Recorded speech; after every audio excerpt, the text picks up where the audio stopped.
I'm Jakub Wiśniewski from Globsec.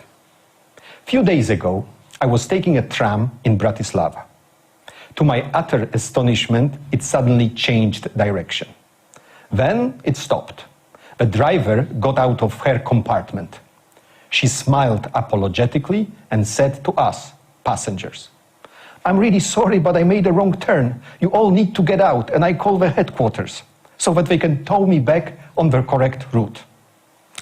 This funny incident set me thinking about the COVID-19. If only the world leaders, governments, international organizations were honest as the Bratislava tram driver. The mistakes were made. Own up to them. We were not prepared. We failed. Where do we go from here? The to-do list is rather long. Find the vaccine, put the world economy right on track, restore jobs, unroll welfare for the needy, deal with public debt. And last but not least, be prepared for the next black swan. One more anecdote. Do you remember Men in Black, the blockbuster comedy from 1997? It is about secret agents monitoring alien activity on Earth. There is one memorable line from the film. The Agent K, with the face of Tommy Lee Jones, says, "Imagine a giant cockroach with unlimited strength, a massive inferiority complex, and a real short temper, is tear-assing around Manhattan Island in brand new Edgar suit. That sounds like fun? No, ma'am. We at the FBI do not have a sense of humor we are aware of." End of quote. Giant cockroaches are not on top of my list of threats.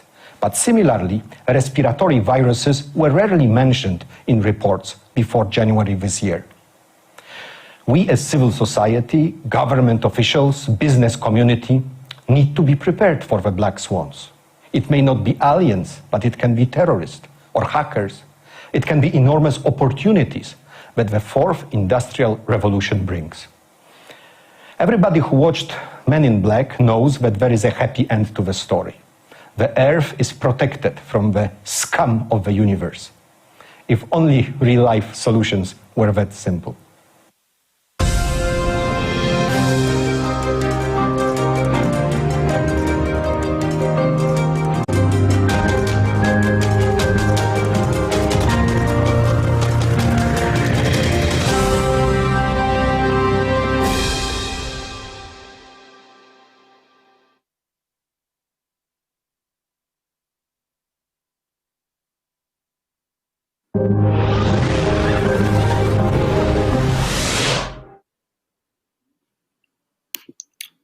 Hello everyone, and welcome to Globsec's 2020 digital stage event on China's rise and the challenge to Western liberal order.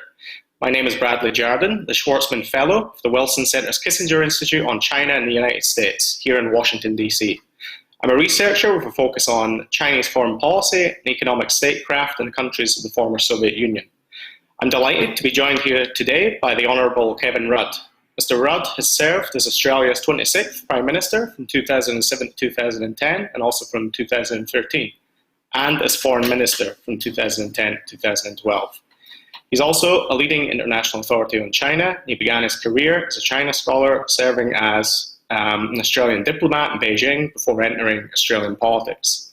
As Prime Minister, he has led Australia's response during the global financial crisis, reviewed by the IMF at the time as the most effective stimulus strategy of all member states. As Prime Minister and Foreign Minister, Mr. Rudd was active in global and regional foreign policy leadership. He was a driving force in expanding the East Asia Summit to include both the US and Russia in 2010, and launched the long-term concept of transforming the EAS into a wider Asia-Pacific community. Mr. Rudd is also president of Asia Society and a frequent contributor to Financial Times, the New York Times, and BBC and CNN. Thank you for joining us here today, Mr. Rudd. I'll begin with our first opening remarks. Today we're here to discuss the US-China relations and the challenge of a rising China for a Western liberal order. Every day, seemingly, every week, there seems to be a new crisis in the bilateral relations. It seems to be spiraling downward and out of control. At this point, what is the end game, really, for the way relations are going? How do we reduce tensions? Well, I suppose there are three possible end games if you look at the underlying dynamics of the US-China relationship. One is a hot war. The second is sliding slowly and inexorably into a Cold War. Or thirdly is to find some exit ramp from A and B above.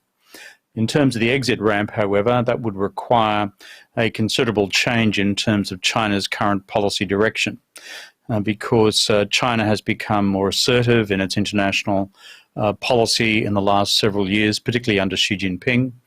And the United States, at least since 2017, has begun to react, first episodically, now more systemically. And if the Democrats win the upcoming presidential race, I would think that would continue, but probably on an even more systematic basis. So the challenge for the diplomacy on both sides of this equation, both in Beijing and Washington, is to identify what possible exit ramps exist, but I cannot see that occurring unless China begins to moderate some of its current policy behaviors. With the upcoming US election, there are, of course, domestic influences upon US foreign policy at this point. With China and China's current international trajectory, what are the domestic factors behind Xi Jinping's current strategies, and what are the constraints against him changing course? Well, the question is an important one because often when we analyze the US-China relationship, we look at either through a foreign policy perspective or we look at it from the drivers from US domestic politics. But the reality is there is a third dimension here, which is Chinese domestic politics, often opaque to the rest of the world, but frankly critical for us all. So if you look specifically at Xi Jinping, yes, he is by far and above China's single most powerful leader since Mao. On top of that, he has embraced a policy posture which is infinitely more assertive than that of his three most recent predecessors. And he would like, I think, within his period in office, to bring about, for example, reunification with Taiwan, assuming he can hold on to office during the 2020s, which lie ahead of us. But politics in any country, even authoritarian states, is not without its opposition. So the nature of the opposition to Xi Jinping is A, from a group of people who see him as having taken the domestic politics of China far too far to the left.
Okay.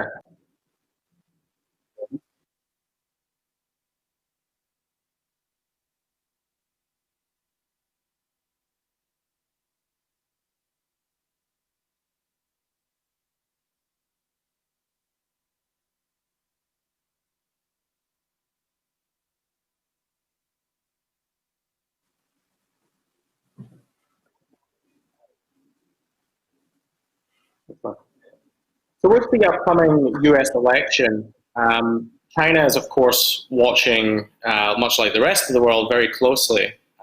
What could they be hoping for as we see China has become a real fixture in American foreign policy discussions, become a real, one of the major issues really for US domestic politics at the moment as well.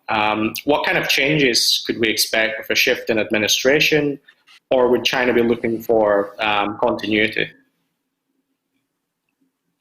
Well, I think you're right to say that in the US presidential election, China not only looms large, but in fact is relevant to obviously all three of the major questions which are being posed in the debate. One is, when will America recover from COVID-19? Two, what will be the economic damage and who has a way out of it? And three, on top of that, what is America's future in the global order? Of course, China is fundamental to all the above. What's China hoping for in terms of a political outcome? On balance, the Chinese would still prefer Trump to win. Many would find this puzzling as an observation, but the bottom line is the Chinese have judged that Trump does not have any appetite for conflict or war with China, that Trump is by definition bellicose, that Trump will prosecute a vigorous trade and economic agenda, but he'll prosecute a much weaker security policy agenda against China and an infinitely weaker agenda against China on human rights. Therefore, for those reasons, China on balance sees Trump as a better outcome for their own national interests. And their track record for analysing that is that they've seen Trump time and time again intervene to derail the rest of the administration's relatively hardline strategy on China.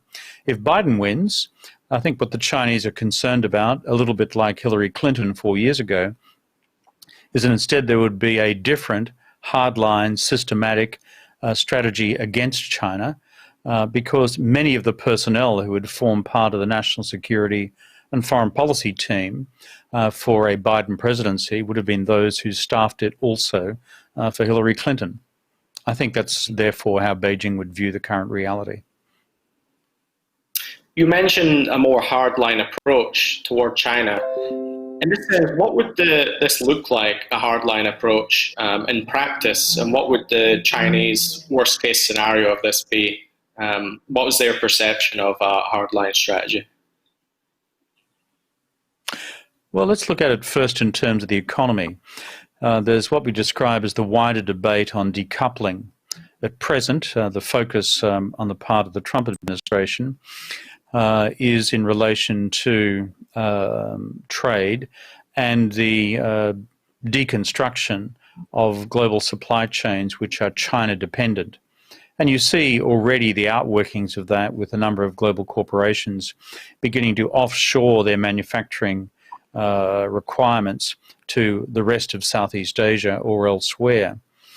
But under the Democrats, the open question is, would they then take what's happened with, for example, the Trump administration's ban on Huawei as a provider of global 5G technology and expand that ban more broadly into all other categories of high technology, whether that's computer chips, microchips, semiconductors, whether it extends further across the entire artificial intelligence span.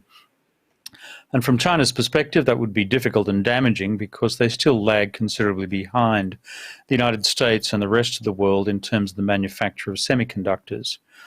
And so that's on the question of technology. But the $6,000 question literally under the Democrats would be, what do they do?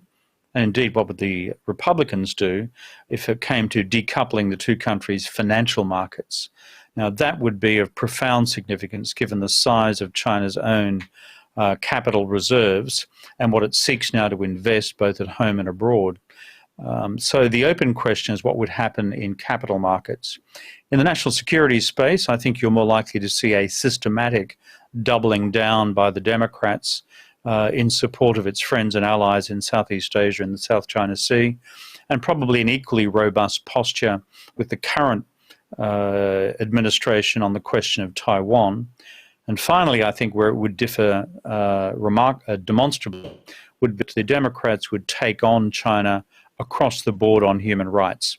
This is much more a fundamental Democrat constituency concern that it has been certainly for the Trump administration. And this is of concern to China because human rights and an effective international critique of it tunnels back into Chinese domestic politics and the long-term political legitimacy of the Chinese regime. With a Democrat agenda and a re-emphasis on human rights, could we expect to see more direct actions in regard to the situation in Xinjiang and also the changes in Hong Kong? And how would that affect Chinese domestic politics? I think you will see a doubling down on the part of US policy and strategy on these various issues. If you look at Hong Kong first, obviously the passage of the Hong Kong National Security Law, the response by the United States Congress on a bipartisan basis with the Hong Kong Human Rights and Democracy Act earlier, and now the Hong Kong Sovereignty Act more recently, the sanctioning of individuals. But again, the $6,000 question will be, if repression continues in Hong Kong, will the United States then begin to look at decoupling the current peg and link between the Hong Kong dollar and the US dollar, which makes it possible for Hong Kong to still be one of the world's largest financial centers? And why this is relevant to China is because the Hong Kong financial market is where many PRC companies raise their dollar-denominated capital raisings. So that would be, I think, a real risk in terms of Hong Kong. If you flip up to Xinjiang, then of course there begins to be a symmetry emerging in congressional and therefore by extension Democrat responses between Xinjiang and Hong Kong in terms of the sorts of laws and resolutions being adopted by the United States Congress. So the pressure will come on again for a more extensive sanctions regime. This gets serious when it begins to touch on financial sanctions against Chinese state institutions, because that, given the centrality of the dollar to international financial markets still, would then impede the capacity of China to become a greater and greater player in global financial markets. Could we expect to see China pushing back against the dollar hegemony in the near future? With their security outlook, they really identify the pillars of American power as being its military predominance and also its financial power.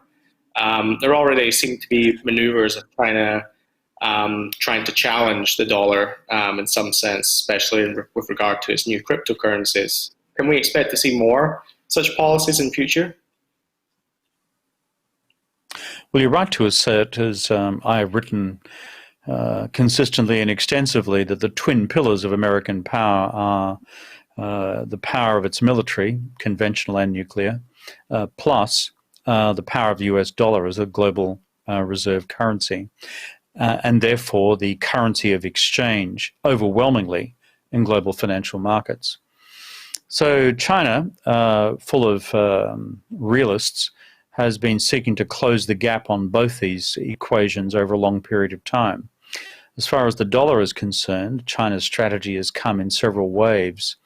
First, they've tried to establish, during the first decade of this century, a whole series of bilateral currency swaps between local currencies and the renminbi in order to avoid using the intermediation of the US dollar in settling international trade accounts. The problem is that still, after 15 years or so, has only resulted in a relatively small proportion of global trade being denominated in non-US dollar terms. The second wave of the approach by the Chinese in dealing with the challenge of the US dollar has been through the International Monetary Fund and having the renminbi accepted as part of the global basket of special drawing rights, or so-called SDRs. That occurred about a decade ago.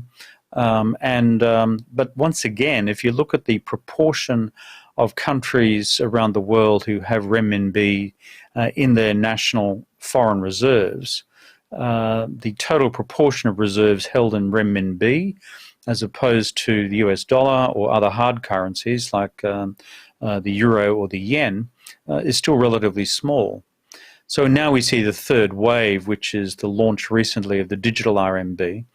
China's strategy there, I think, is looking at the explosion in digital commerce, which they've had domestically over the last several years through Alibaba and Alipay and their domestic competitors, has seen this now rolling out globally.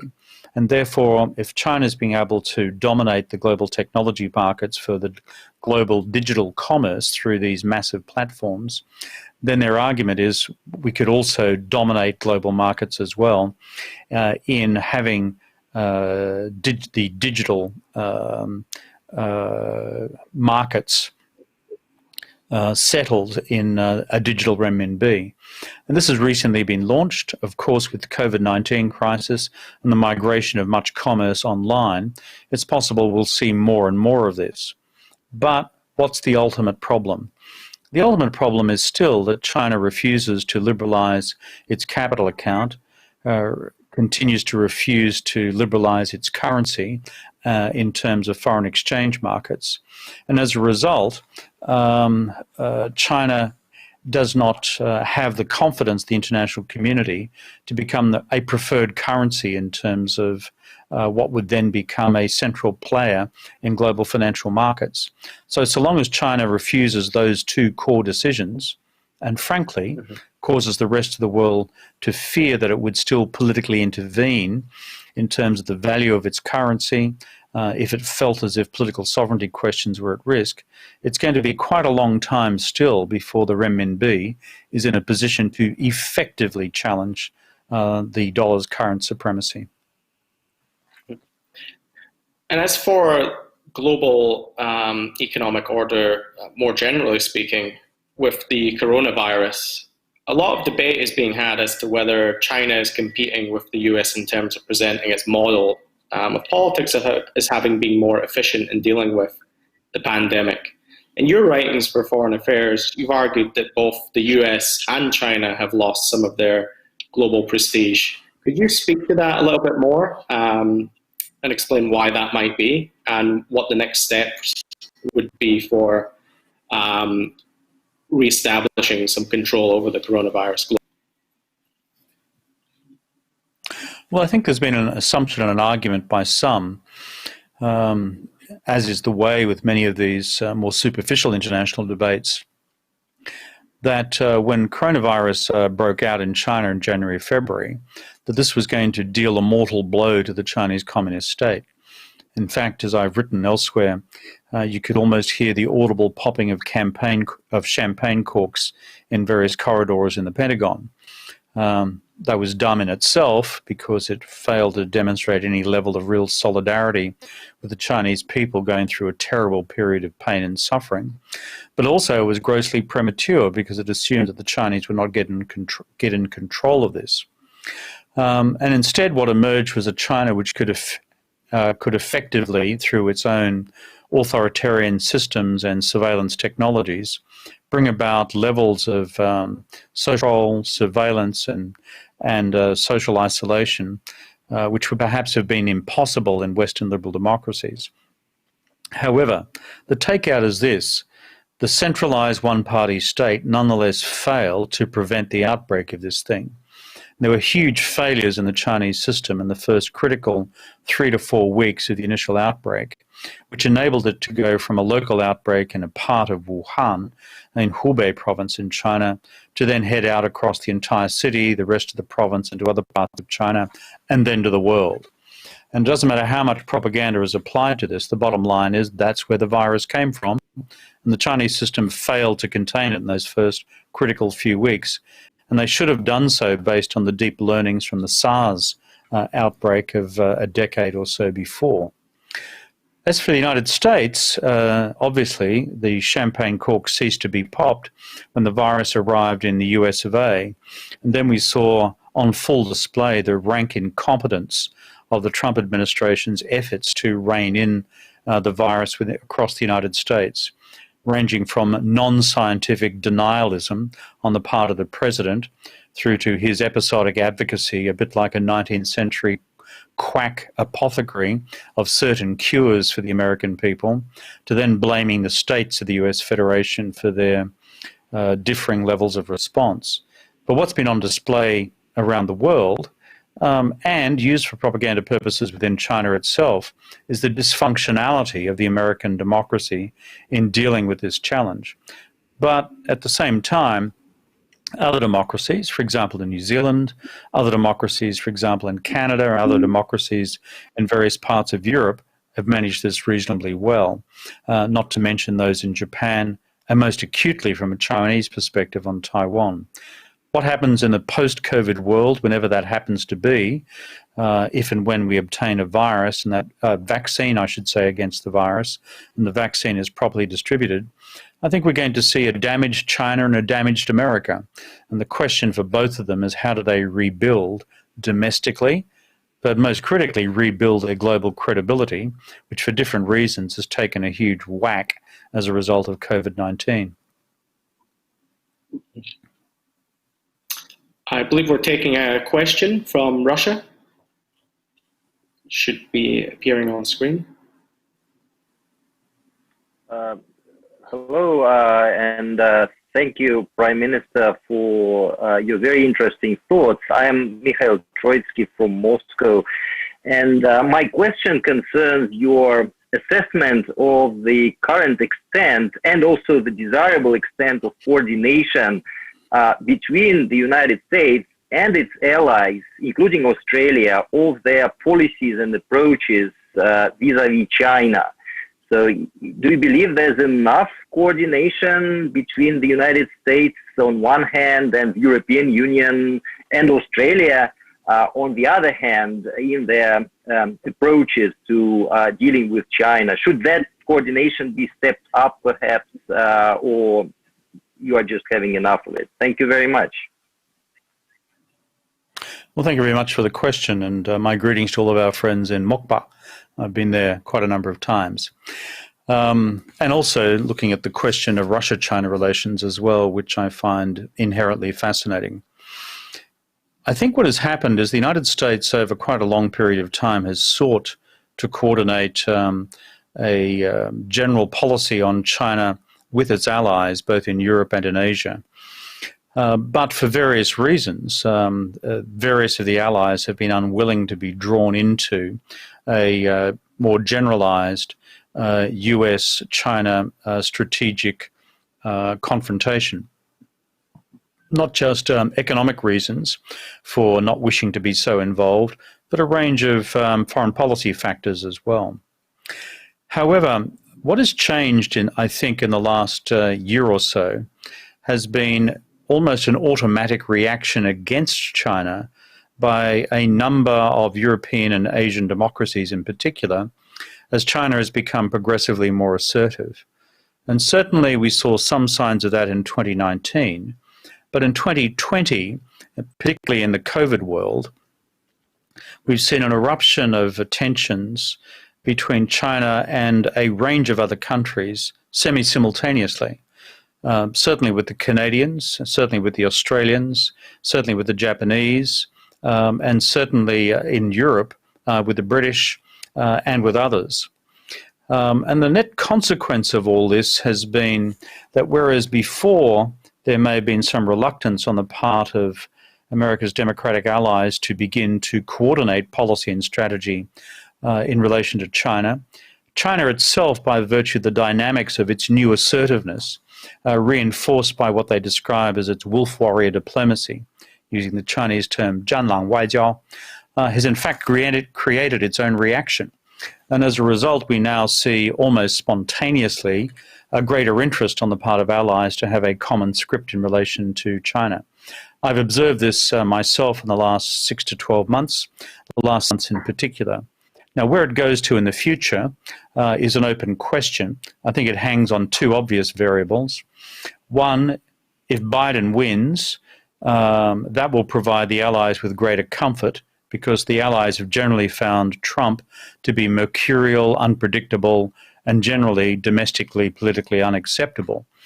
A Biden presidency would be more welcome, and therefore a Biden ask for greater strategic coordination on China is likely to be well received. But secondly, the other variable is, what does the Chinese themselves do? Will they adjust their wolf warrior diplomacy or not? Certainly the Chinese in the last 2 to 3 weeks, with important speeches by the Foreign Minister Wang Yi, by the Politburo member and former State Councillor Yang Jiechi, as well as other statements in the Chinese official media, indicate a certain, as it were, de-escalation of its wolf warrior diplomacy, at least by several notches. Will China continue to do that in order to, as it were, de-assertive itself as far as the way in which it's seen in other capitals? I don't know. But they're the two variables: what happens in Washington and what happens in Beijing. Thank you for your question. One final question to round off our discussion. We've been discussing a lot about competition between the United States and China, but the pandemic has really revealed the need for more cooperation on the international stage. Which other areas do you think that China and the United States could cooperate, and how could we bridge relations between the two through cooperation? Well, in the future, in terms of the overall dynamics of the US-China relationship, in my argument, it would fall within a number of categories. There are going to be those areas of direct confrontation, where red lines will be drawn and red lines sought to be enforced. And those difficult and potentially dangerous areas will continue. And I think we know what that list is. But there'll be also other areas of what I'd describe as strategic competition, where the two systems will be not just competing against each other ideologically, but competing in foreign policy terms and economic terms, etc., but all against the overall matrix of a competition of power. But then you come to the third category, which you've just referred to, which is where it's still in both countries' interests and their national interests to find areas of collaboration. For example, in the old Cold War between the US and the Soviet Union, Soviets and the Americans found common cause in various significant arms control agreements, even in areas of global public health. At the time, with polio outbreaks, etc., there was collaboration. So for the future, where would I see that lying? Certainly under a Democrat administration. One, a more effective approach to pandemic management between China and the United States. And rather than playing the blame game, I think there'd be a predisposition to get on with it, find the vaccine, declare it a global public good, and get it out there as quickly as possible. I think secondly, climate change collaboration will be critical. These are the world's two largest emitters of greenhouse gases, and the impact of extreme weather events. Look at the floods, and almost unprecedented floods in Western China. Look what's happened to Chongqing. Look what's happening with the wildfires currently in the West Coast. The unprecedented storm intensities now coming in on the Atlantic coast. Wildfires in Australia. Similarly, what's happening in the Russian Federation and elsewhere in the world. I think these global planetary factors will bring these two countries together as well, with focused climate collaboration. Third possibility, maybe they will be able to get across the threshold and begin to look at various levels of arms control as well. For example, in the new generation of artificial intelligence-driven robotic warfare. So there are three potential areas for, let's call it a collaborative approach. Mr. Kevin Rudd, thank you very much for your time and for your very informative answers. Good to be with you on this program.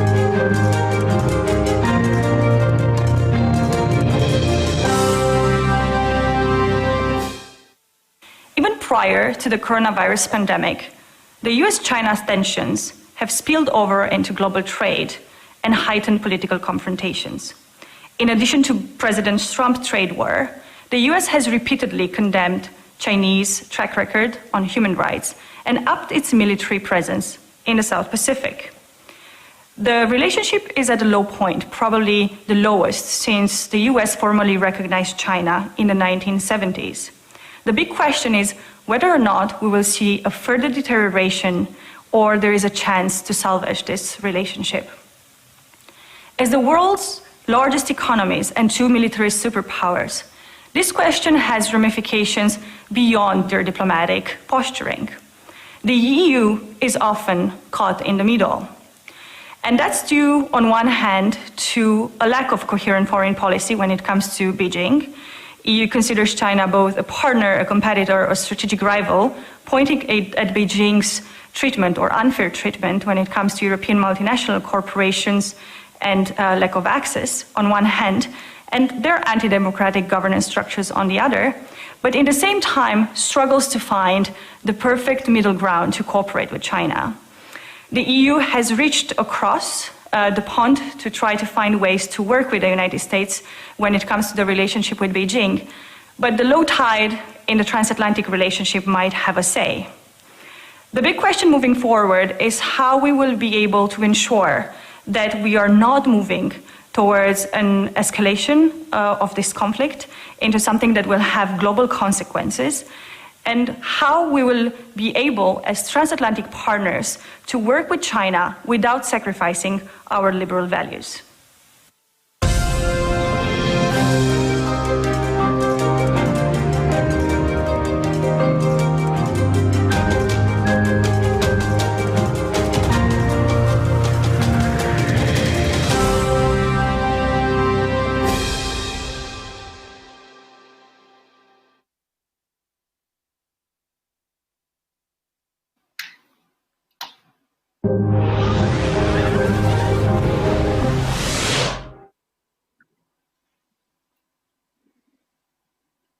Good afternoon and good morning, everyone. Welcome back to the second day of the GlobeSec Digital Stage. My name is Alina Kutsko, and I'm Director of the GlobeSec Policy Institute. I'm very delighted to start the day with a topic that goes into the core of the discussion about how the global system is structured, what are the ways in which it is arranged, and what is the current and developing balance of power between various actors.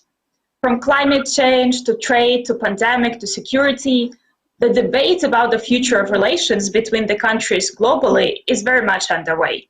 And we're very happy today to contribute to this discussion and to the debate on the constructive way to move forward. For this purpose, with me here today are three fantastic speakers. Andrew Small, who is a senior transatlantic fellow at the German Marshall Fund of the United States, currently based in Berlin. Bradley Jardine, Schwarzman Fellow at the Wilson Center, Glasgow. And Ms. Zhang Lihua, resident scholar at Carnegie Tsinghua Center for Global Policy based in Beijing. Welcome, everybody, and thank you very much for joining. We purposefully, and I admit slightly provocatively, titled this session, Trends, China's Continued Rise versus America's Relative Decline. We also encourage our participants to be very open, very honest, and in a way provocative, and ask our speakers challenging questions as we aim to find very honest and constructive answers to the pertinent topics. I will start with Andrew and ask him to be the first to address the question that concerns everybody today. There's been a lot of discussion that COVID-19 has been some kind of a great accelerator that highlighted and turbocharged the nascent trends rather than developed something new. Andrew, does the same dictum apply to the global power relations? How do you assess the change of global power balance that is happening during these COVID-19 times? Thanks very much, Alina, and thanks for the chance to join this session today at GlobeSec.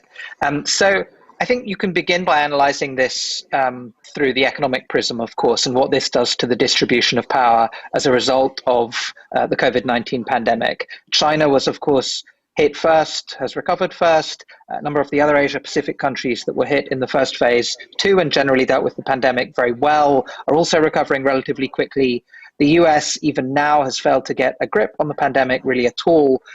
Europe was hit even harder than both the US and China economically, but is forecast to bounce back at least more strongly than the United States in 2021. And of course, the very ambitious, even transformative recovery plan, given the new debt issuance mechanism. And that's really just to talk about the economies and regions that have the wherewithal to take on debt and to finance a recovery. A lot of the developing world is really going to struggle in the next period, and we haven't got anywhere close, I would say, to a comprehensive settlement there, even with the short-term agreement at the G20, including with a lot of the cases where China is now a major creditor. But I think beyond some of the things that we can debate about the short to medium-term economic trajectory and what that will do to the power balance, I think we have to look at the views that that have developed of the different powers and how they've handled the crisis, where I think the picture in Europe has been quite mixed. I think the US certainly taken kind of a reputational hit for its handling of the pandemic. But I think what's gone on with China's reputation through this is likely to be longer lasting than that. I'm not necessarily talking about the handling of the outbreak in Wuhan, though there's, of course, significant culpability in the Chinese system for the fact that it wasn't contained at that point. But I think the legacy that we're likely to see of this kind of turbocharged assertiveness that has played out through the pandemic, just to kind of run through a few of the most obvious cases: the economic coercion of Australia that we're seeing even now, the military incidents with Vietnam, Japan, and Taiwan, the worst border altercation that we've seen with India really in decades, all of the wolf warrior diplomacy in Europe, in Brazil, in other cases, what's played out with the Hong Kong national security law, the treatment of African nationals in Guangzhou, and that's just to do a kind of very short list of some of what's played out just in the last few months alone. I think the result of a lot of this is that you're getting a long list of countries that are in the process now of going through a pretty serious rethink of their relations with China, some of which was already in motion, some of which has, as you suggested in your question, been kind of accelerated by the crisis. Whether it's India, Australia, Canada, the UK, a lot of Europe. And that adds, of course, to the places where we'd already seen a big rethink taking place in recent years: the United States, Japan, and so on. And what we're seeing in most places is more of an emphasis on competition and in some cases rivalry. And I think kind of a paring back of some of the areas of cooperation that were envisaged, and to some extent a more ideological quality being taken on, as was sort of suggested a little bit in the introduction to this panel. And this is really happening simultaneously across a whole range of different countries and regions. And the big risk that China faces in all of this is, even with its continued economic success, the potential for a kind of countervailing coalition to rise as a result. And still, even with the troubles that the United States has faced in the last period of time, the biggest asset that the US still has, if it can take advantage of it, which it has not been able to really in the last few years, is that its network of partners and allies still completely dwarfs in economic, technological, and military power anything that China is able to stitch together, and still really has tremendous leverage to set rules, to exert pressure, and to construct new structures of interaction with the various parties among its partners and allies, with each other in, for instance, technology and data, that effectively cut China out of some of these important areas. And I'd say particularly if you have a change in administration on the US side, you're likely to see a lot more of this kind of coalition building vis-a-vis China. And that will in part be a legacy of how China has handled the crisis, both in its immediate manifestation in China, but as much how China has behaved in its economic, diplomatic, military assertiveness throughout the crisis. Thank you so much, Andrew, for unpacking a whole bunch of issues that I'm sure we'll touch upon later. And I want to connect what you're saying also to Bradley, and Bradley, your discussion with the Honorary Kevin Rudd. I remember you asking a question at the beginning that the US and China relations seem to be spiraling out of control. I want to ask you the same question. What is your take on that?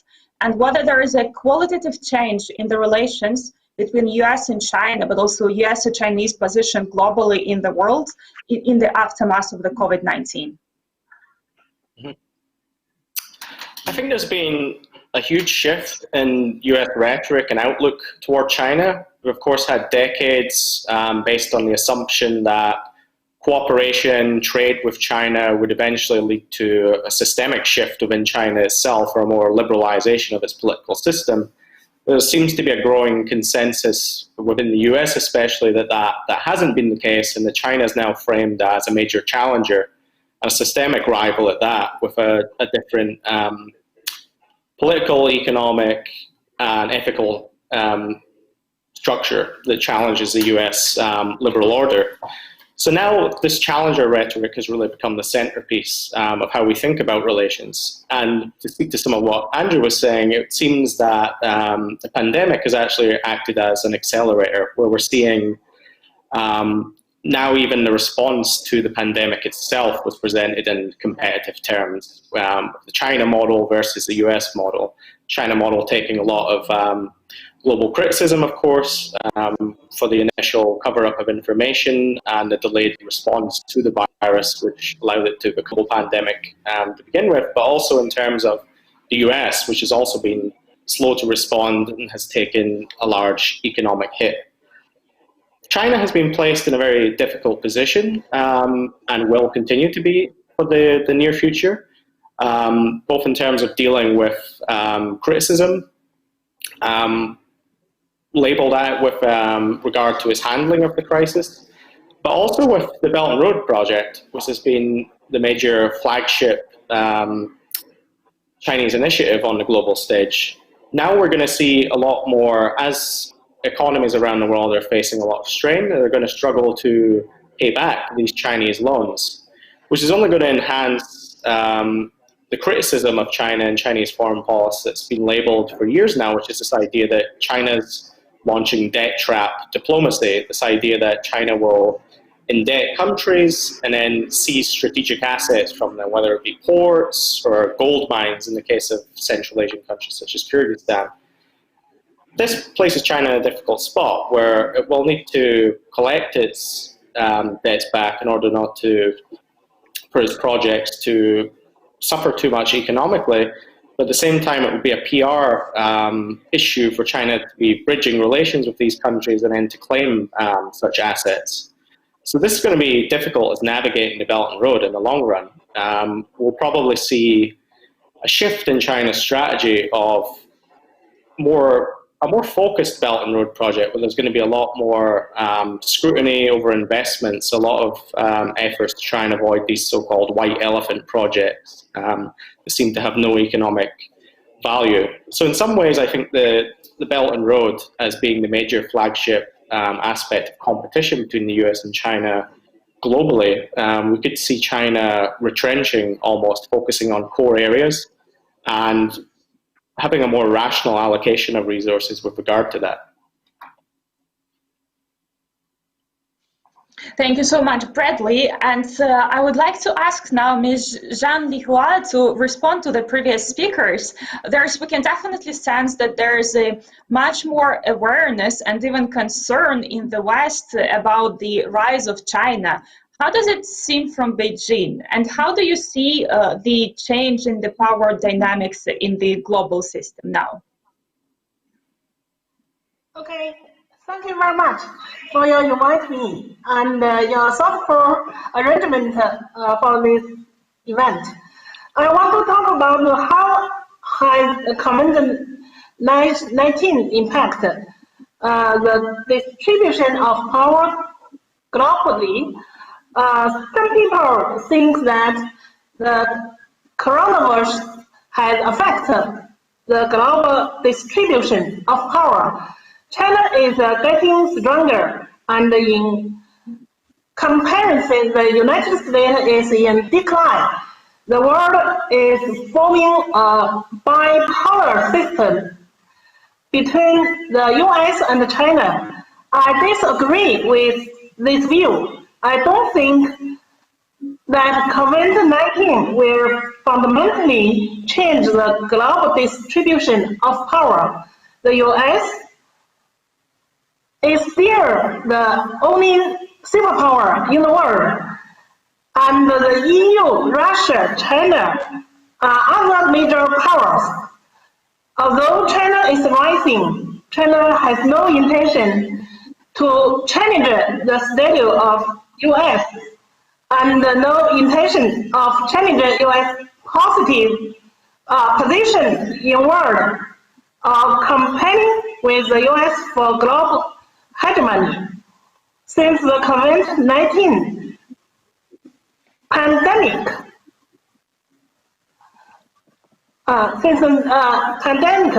although China is rising, the Trump administration has discredited China and exerted a full round of extreme pressure on China. China is only carrying out passive self-defense measures. China has been talked to the U.S. for continued cooperation and mutual benefit. China pursues the principle of harmony with difference. This means that even though I cooperation with you, I have my own opinion and I don't follow you in everything. If I think you did it right, I agree. And if you do it wrong, I still put forward a different opinion. Therefore, China will not stand on the opposite side of the U.S. From another competition group to establish the bipolar world.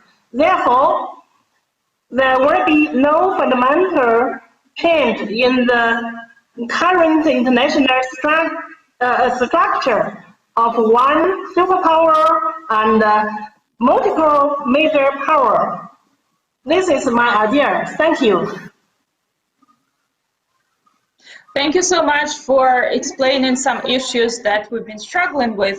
And I would like to start with a second question and go back to Andrew. Andrew, you mentioned a lot the value of the partnership and coalition building in these times.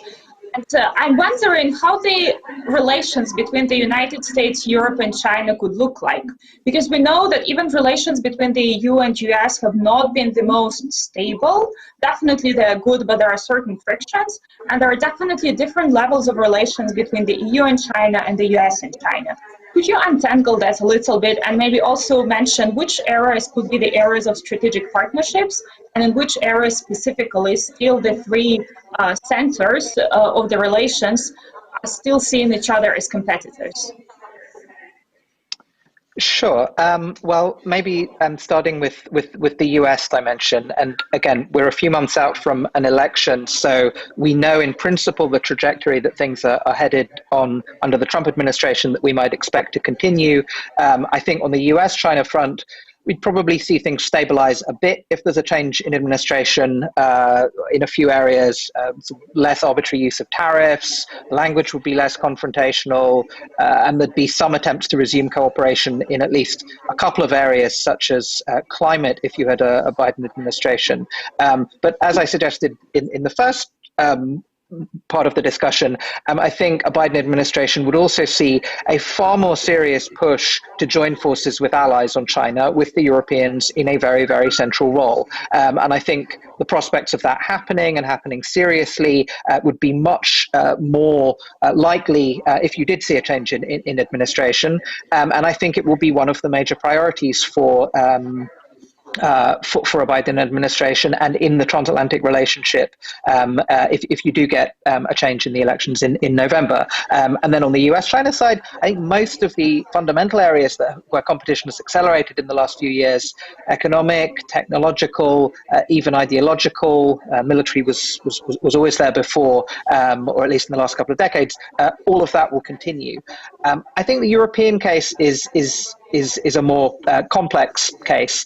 We've seen clearly a shift in views in Europe in the last few years Bradley referenced the concept of systemic rival, which the EU has started talking about just in the last 2 years. And I think you've seen this move in Europe, particularly on the economic side, towards a view that says that the level of asymmetric openness between Europe and China, where China is relatively closed to European companies and Europe is relatively open to China in all sorts of ways, has to be rebalanced. There needs to be greater reciprocity, and that Europe needs to get some new tools in place to be able to deal with all of this more effectively. And I think you've started to see as well, particularly as the kind of prominence of China in the European political debates has gone up, much more emphasis on a lot of the values questions that had almost been buried in the relationship for a while, particularly as some of those values questions start to affect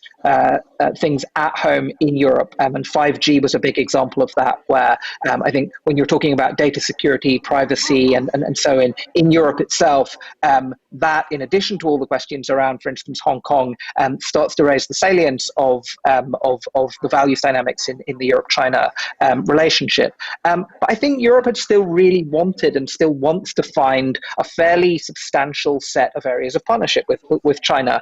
But I think they just haven't been getting anywhere with that in the last period of time. I think Europeans would like an investment agreement that provides better market access and investment protection. They'd like an agreement that sees China taking on more ambitious climate targets.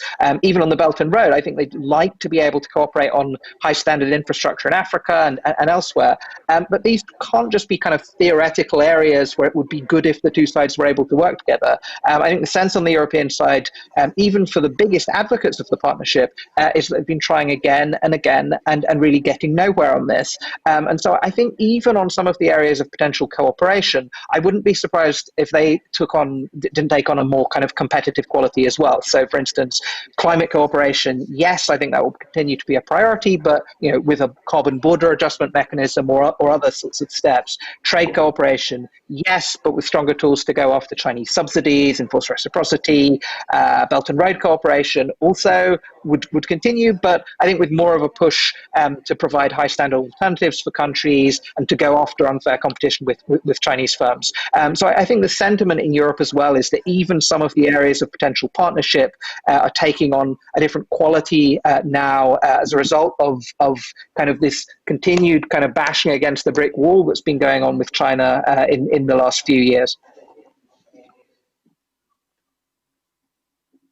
Thank you so much, Andrew. And that seems to me like a good timing to go back to Ms. Zhang Lihua. Also, in your assessment, whether you agree with Andrew on his division between which areas currently give the biggest promise for the partnership and which areas were still competitors. I want to talk about the second question, okay? How can the US-EU-China triangle function? Okay? May I? Go ahead. Absolutely. Yeah. China and the EU share many common interests. The EU is China's largest trade partner, and China is the EU's second largest trading partner. So I think China and the EU have similar outlook on global governance, already show the great potential of strategic partnership between China and the EU. For example, global governance, environmental protection, nuclear non-proliferation, oppose the arms race, advocating multilateralism, and promoting the world multipolar structure, and so on. Since the spread the pandemic, the relationship between China and the EU have become closer than before. The leaders of China and the Europe have exchanged greetings, encouraging each other, provide mutual medical support, and operating in compete the coronavirus, the China-EU Comprehensive Investment Agreement is also in the process of negotiate. The U.S. Ruling group believes that China is a potential threat to U.S. and hegemony position in the world.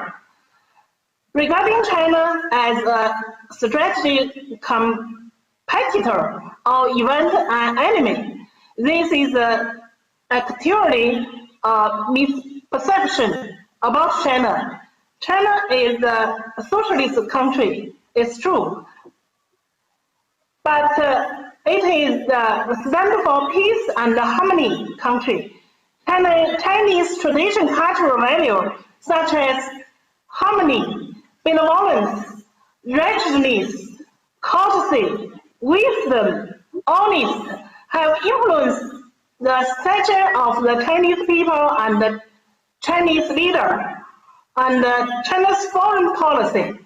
The sort of harmony tells to do things with kindness, sense of justice, honesty, and trustworthiness, modesty, and prudence, as well as respect for others. This philosophy also tells us that too much is as bad as too little, since seeking hegemony would harm Chinese national interests and even potential leader to its downfall. A recent China will never try to domination the world. There are numerous examples showing the decline of hegemony state in history. In fact, China is an important force that helps maintain the U.S. superpower status. China has rich human resource and wealth. China is the world's largest market, especially as the largest consumer market for agriculture and technological products from the U.S. Chinese students, scientists, and engineers are also the backbone of American laboratories. Additionally, Americans have benefited from the Sino-US trade by enjoying quality and inexpensive commodities from China. China hopes to continue its all-round cooperation with the US as before. However, the Trump administration's extreme pressure on China has undermined China-US cooperation and normal exchange. This is my idea. Thank you. Thank you so much for the comprehensive response. And we have already a few questions from the audience being lined up. So I'm going to bring in the first participant via video to ask the question. Good afternoon. Hello, esteemed speaker. Roger Hilton, the Defense and Security Fellow at GlobeSec, and greetings from Vienna. Building on what Andrew Small mentioned earlier about allies, Wang Yi, China's foreign minister, begins his tour of Europe, apparently on a platform of jumpstarting the global economy and working on multilateralism. Minister Yi will visit Italy, the Netherlands, Norway, France, and Germany, all countries that Secretary of State Mike Pompeo didn't visit on his last European mission. So specifically to Andrew, what can China's top diplomat realistically expect with these meetings, given the reshuffling of both the internal political dynamics in these capitals, as well as the lingering burn of the pandemic? From my mind, things like his ability to offset America's full court press on 5G, obfuscating the organization of an independent commission, or even potentially avoiding the hostile takeover of TikTok on European soil comes to mind. Thank you very much. Thank you very much, Roger. I actually will ask Bradley to answer the question first and then go to Andrew. Sure, thank you for that question. I think it speaks more broadly. I mean, to frame that question within the previous one, which is about the role of the European Union in general between the US and China. Europe is often the forgotten actor within these bifurcated relations. Even within the Cold War, forget that Europe was actually an actor throughout the Cold War and actually exercised a moderating influence on both the US and the Soviet Union at the time. I think Europe can also revive that role today, and it's as relations decline between the US and China. There are a lot of grounds where Europe and China have a lot in common. For example, with regard to climate change, the criticisms they've launched against the US position on climate change under the current administration. That's just one example where Europe aligns with China, and also in terms of criticizing US foreign policy over the years. So it's not a simple, I think at times the US takes Europe for granted. I mean, that's part of the question there when you're mentioning that Pompeo didn't visit certain states. It's true that with the way the US talks about Europe, it's almost assumed that Europe will always be on the US side of this debate, but that isn't the case. Although as we're seeing, Europe is also becoming more critical of China in recent years. I mean, again, referring to China as a systemic rival. So in that sense, China has really tried to work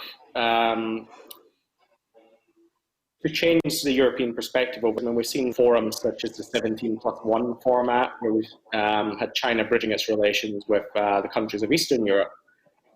Some commentators say that it's exploiting division within the European Union. Others would say that China is merely building its relations with former allies during the Cold War, the former communist states.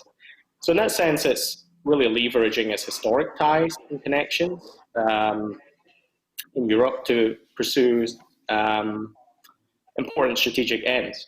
Now, for the current discussion, especially with 5G infrastructure, that's another one that's been a complex debate, especially if you look at Germany. Often some of the discussion has been, China may exploit some of this technology in a way that undermines our national security, but some critics in Germany and opposition would point at the US and with the revelations of the NSA and Snowden, which has created some interesting debates where it's kind of been this realist take that both actors are actually exploiting our information infrastructure, so we might as well go with the cheapest one.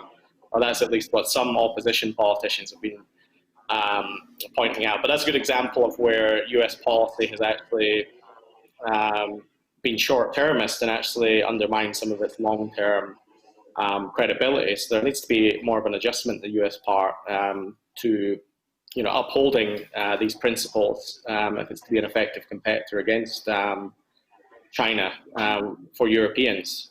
But largely, even staunch allies of China, such as the United Kingdom, have come out in recent years being more critical of China. So there's definitely a shift, and it will really depend on the incoming US administration, whether it will seek to reconnect with Europe and its European allies, or whether it will continue its what seems to be more of an independent course for US foreign policy. Thank you so much, Bradley. And the same question goes to Andrew, especially with a focus on the visit to Europe.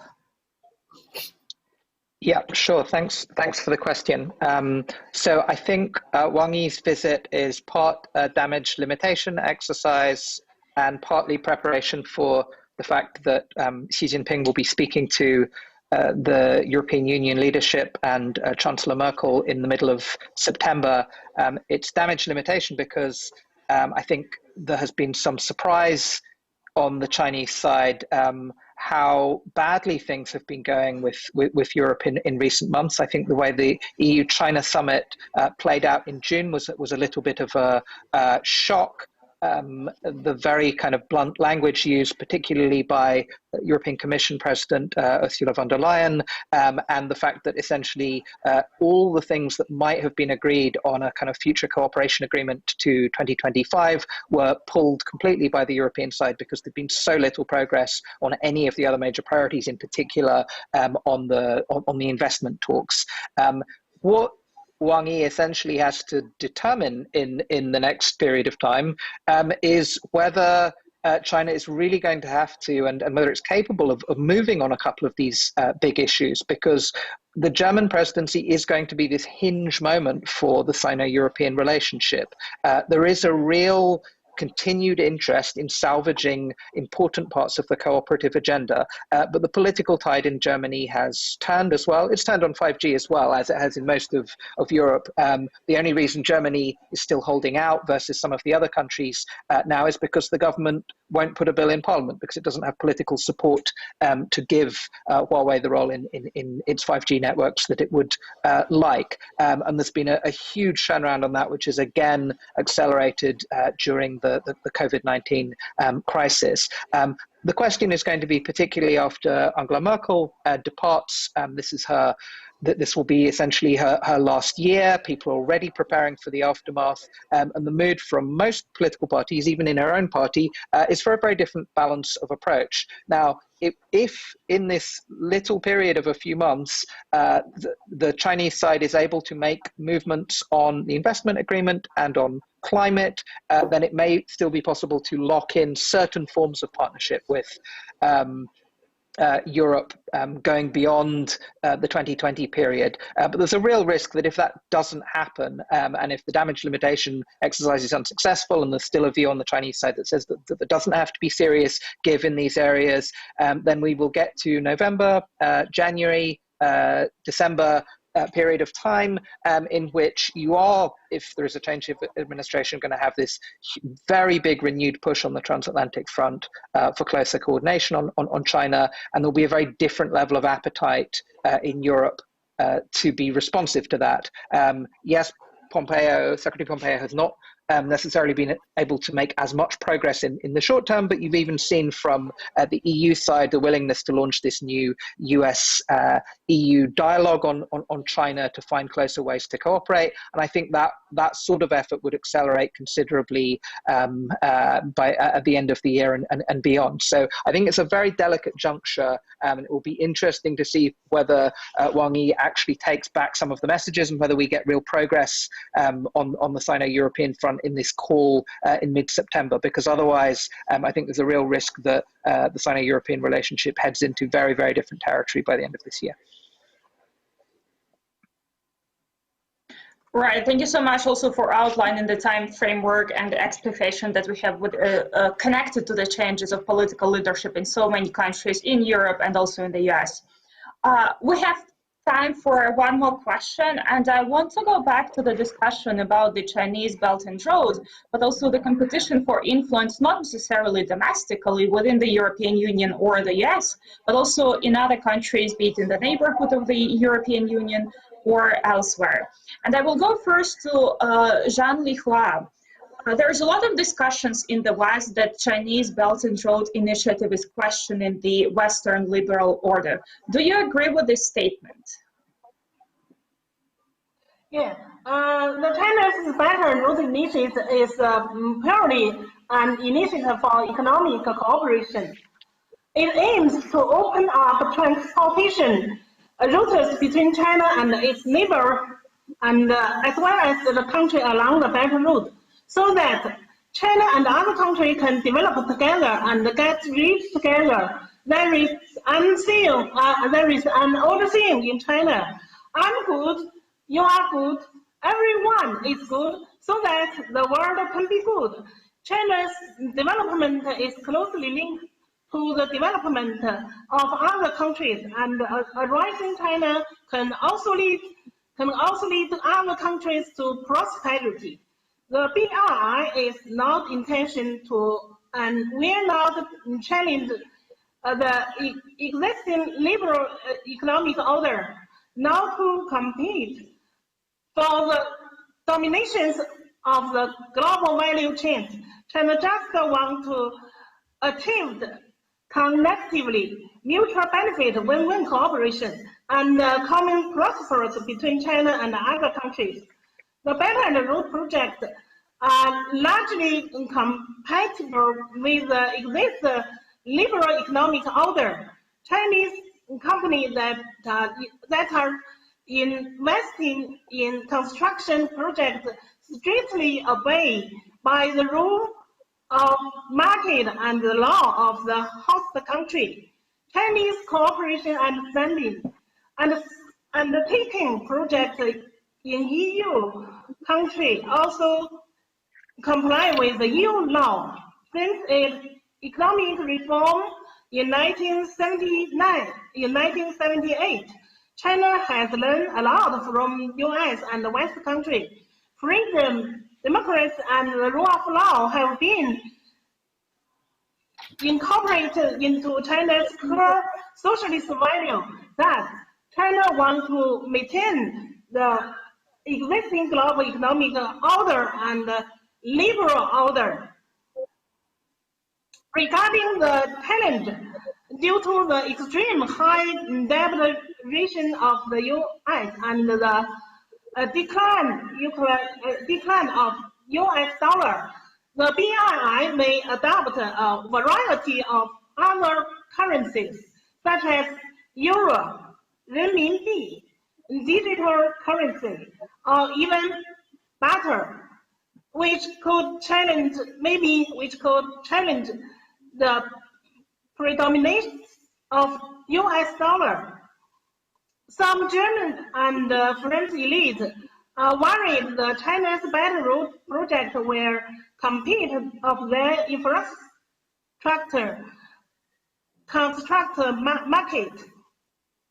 Chinese companies have considered their concern and have been working with those countries to develop third-party cooperation projects in the developing countries so that they will also benefit from the BRI.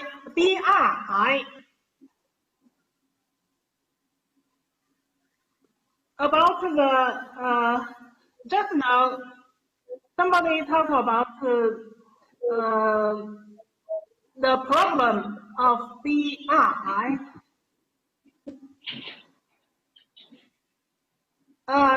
Somebody said the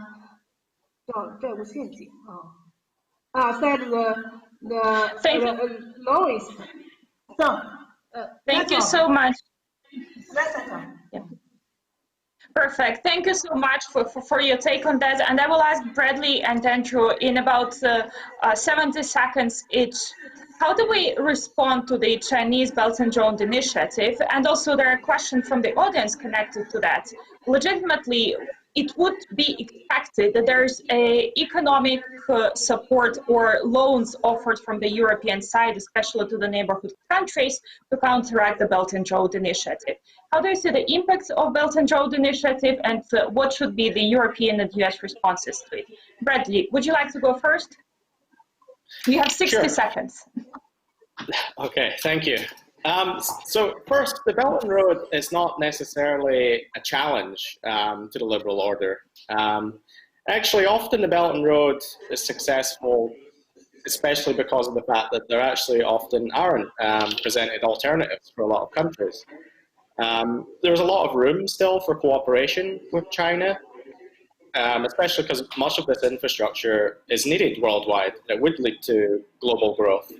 The problem with it is more the implementation, the governance of it, in the sense that it's a very state-intensive program. The deals are often very opaque, and often we always view China as the only actor with regard to the Belt and Road. But Chinese money is often co-opted by countries themselves, which are quite savvy actors in their own right. I mean, we see this especially in Central Asia, where sometimes the regimes in the region, such as in Tajikistan, co-opt a project such as road construction, insert road tolls, and the finances from them go off into offshore accounts, which funnels money into the elite's bank accounts. So there are often these problems with the Belt and Road that the lack of transparency actually undermines China's interest in itself, which is promoting its stability on its bordering regions. So that's another thing with the Belt and Road, is that there are different logics depending on which geographic region you're focusing in. But typically with Pakistan, South Asia, and Central Asia, you have Chinese domestic interests to take into account, which would be stability in its western provinces. So for this sense, China actually has a lot of incentives to adjust its policies because they haven't actually been serving its interests, and they may actually be undermining stability in neighboring countries in a way that could undermine China's own interests in the long run. Thank you so much, Bradley. And Andrew, you have the final 60 seconds for your take on that. Okay, thanks. So, I mean, there's nothing inherently challenging to the liberal order about the Belt and Road, if it's building a road or a dam or something. There clearly are problems if China is building the digital and surveillance infrastructure for countries and then using it to help governments track down opposition leaders or exfiltrate data or facilitate great firewall type measures and things like that. And as Bradley suggested, there are problems if China helps corrupt leaders push ahead with projects of dubious value and loads the countries down with debt. So, I mean, there are challenges. There is a cooperation model that China itself sort of offered, which was the AIIB. And I think we'd be in a very different place if China was channeling more of its resources through the AIIB. But there's a reason that China likes to do these things bilaterally. And there are political and security benefits that accrue to China from doing it that way, and benefits that accrue to Chinese companies from doing it that way. The problem is that not doing it through the multilateral consultative structures that the AIIB put in place and the kind of high standards that were there do mean that you're getting competitive measures from other countries. Japan has got its act together on this. India and Australia have to a certain extent. As the question suggested in the first place, though, the US still really lags behind, and the EU really lags behind, except on a sort of intra-European basis and in parts of its very immediate neighborhood when it comes to really putting serious connectivity finance in place. And countries are aware of that. And I think it is, and the very last thing I'll say, it's going to be a real test of whether the EU is able to be a geopolitical actor as to whether it's able to operate in the connectivity space. Now the budget is in place, the budget's been agreed. If there's a dedicated stream of resources to do this, the EU should be very good at doing this. If it doesn't happen, it's going to be a real failure on the EU's part, because there's still a real need for this on the part of the countries, and there's still a real need to be able to compete with China in this area as well. Thank you so much, Andrew. I'm glad that despite the a rather heated discussion in the international scene, we actually learned through the debate today that the European Union, United States, and China are not inherently incompatible, and there is a plenty area of cooperation where this cooperation is possible. So thank you very much to all the panelists for the very rich discussion today. Thank you very much for all the participants of this session. We're going to have a short break and resume the programming at 3 p.m. Central European Time. And I have a small announcement concerning our scheduling on Friday. We have another speaker confirmed for the session that will start at 6:40 p.m. Central European Time. And we're very delighted to welcome Svetlana Tikhanovskaya, who is the opposition leader and the former presidential candidate in the Belarusian elections 2020, who will be having a conversation under the guidance of Terry Martin, the moderator from Deutsche Welle. We're looking forward to seeing you soon with us again. Thank you very much.